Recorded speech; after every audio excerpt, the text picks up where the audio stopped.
In conjunction with our Can We Talk series, shattering the stigma on developmental disabilities and mental health issues in the Jewish community, we are talking today with Jason Wilson, who was one of the subjects in several of our stories on mental illness. Jason is 41, a Jewish St. Louisan, and lives with bipolar disorder.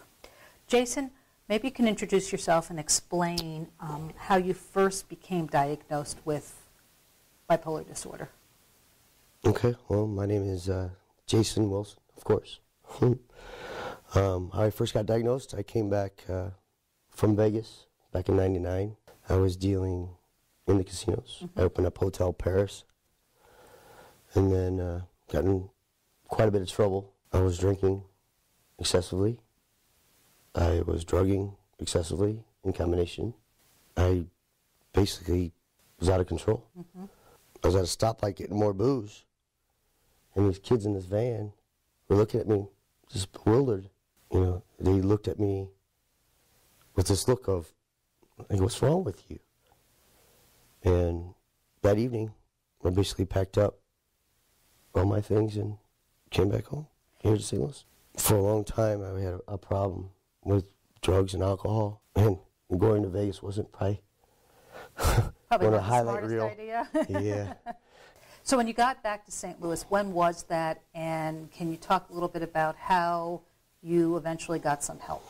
Certainly. I came back in November, late November of '99, and I was a mess. I fell apart. I was stolid, emotionless, no affect, nothing. I mean, I was dead inside. I was a body. I couldn't even cry for help because there was nothing in me. I was withdrawing for quite a while. I know I wanted help. I needed help, certainly. But at that time, my mother took over and got me right away. I needed help. It took, oh man, probably 6 months at least before I could actually start communicating, have my thoughts. Were you doing drugs and alcohol during those 6 months? Oh, no. No. No. So you were basically just sort of semi-catatonic. Yeah.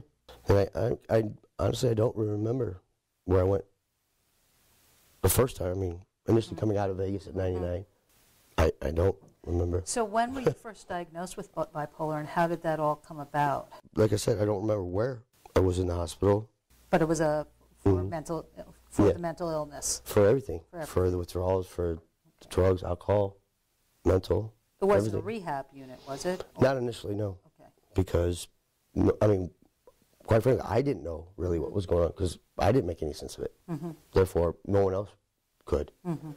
So it was a process, evaluation, testing, and then finally when I started coming out of, I call my fog, the rain in my head, where I can communicate and say, "Listen, doc, this is what's going on." The puzzle started to come together for me. Not only am I an addict and drug addict, there's more to it than just that. So were you placed on some kind of medication, and did you start to feel better after that? That was another battle within itself because I have multiple diagnoses. I'm not just bipolar. I have ADHD and multiple other diagnoses. And the combination between bipolar and ADHD, just that alone, the ups and downs, it's hard to medicate a person to have a balance. I mean, quite frankly, I think it's almost an impossibility. But they do their best. The multiple chemical prescription I had, it took until about 6, 7, 8 years before I even started becoming balanced to some degree. And in that time, you were unable to work, I take it? Not at all. Couldn't work at all? There was times where I could, part-time. But not sustain anything? No. And were you able to get some kind of disability to be able to supplement income? I started the process, I think it was 6, to get disability, Social Security disability. That's no guarantee. Right.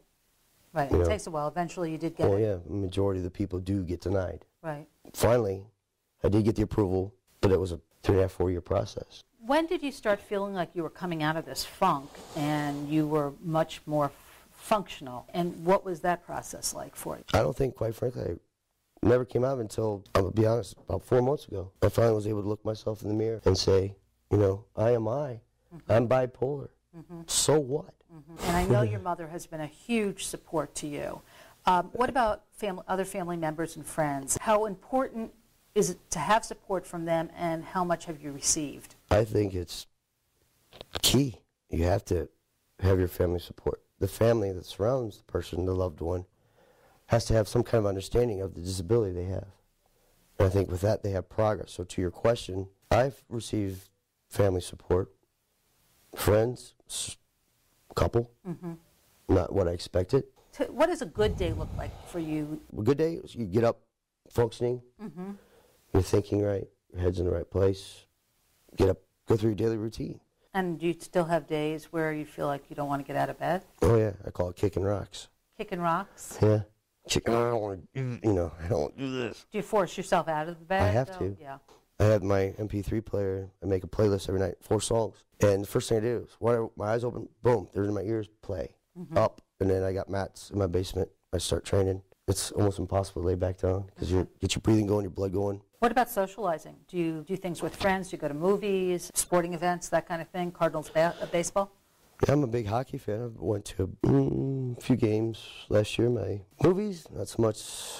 I'm going through a process right now, as for the last few years, becoming into my own. I'm finding out who's who, what's good for me, and that's what's important. What about drugs and alcohol? Do they play a part in your life at this point? No. I drink occasionally. Drugs, I haven't done 6 years in August. What are your hopes for the future? I mean, would you like to be able to get a job? Absolutely. And perhaps have a family, kids? Of course. I don't know. What will it take to get you to that place, do you think? I've grown exponentially in the last 6 months. And now I think I'm in a position where I think my life affairs are in order, where now I can focus more on, like you said, the future. I definitely want to be employed. That's never been something I did not want to do. I'm willing and able today to do so, and I am searching. What do you want people to understand about living with mental illness? The most important thing is for others surrounding the person that has a disability to have understanding. The understanding of it would help that individual immensely, because together they can make progress. Without the understanding and the acceptance of the individual, there will not be progress. It just won't exist, in my opinion. If they're caretakers or parents, loved ones, or someone you care about, educate yourself, because it goes so far. Stop the pointing the fingers, blaming, blah, blah, blah. Sit them down. What's going on? Have an understanding of that person, because they don't act like that because purposely. If you do have someone in your life that has a mental illness, it's imperative that you educate yourself.